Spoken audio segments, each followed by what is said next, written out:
Domperidone ঔষধের উপকার। Domperidone একটি ডোপামিন বিরোধী ওষুধ যা মূলত বমি ভাব, বমি, পেট ফাঁপা এবং বদহজমের চিকিৎসায় ব্যবহৃত হয়।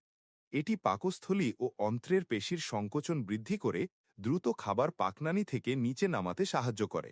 এটি সাধারণ গ্যাস্ট্রিকের সমস্যা এবং গ্যাস্ট্রোপ্যারেসিস অর্থাৎ ধীর গতিতে পেট খালি হওয়ার চিকিৎসায় কার্যকর। ডমপেরিডনের প্রধান কাজ ও ব্যবহার: বমি ও বমিভাব রোধ। এটি মস্তিষ্কের বমি কেন্দ্রকে ব্লক করে বমি ভাব এবং বমি বন্ধ করতে সাহায্য করে। পাকস্থলীর গতি বৃদ্ধি। এটি পাকস্থলী ও অন্ত্রের পেশি সচল করে, ফলে খাবার দ্রুত পাকস্থলী থেকে অন্ত্রে প্রবেশ করে এবং পেট ভার হয়ে থাকার সমস্যা দূর হয়। বদহজম ও অ্যাসিডিটি।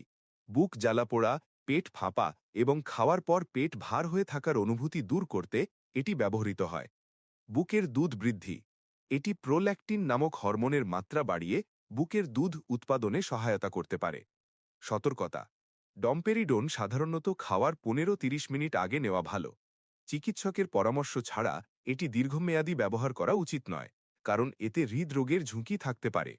দ্রষ্টব্য: এটি শুধুমাত্র তথ্যগত সহায়তা। যে কোনো ঔষধ সেবনের আগে অবশ্যই চিকিৎসকের পরামর্শ নিন। আশা করি আমাদের এই ভিডিওটি আপনাদের কাজে আসবে। চ্যানেলটি সাবস্ক্রাইব করে আমাদের পাশে থাকবেন। ধন্যবাদ।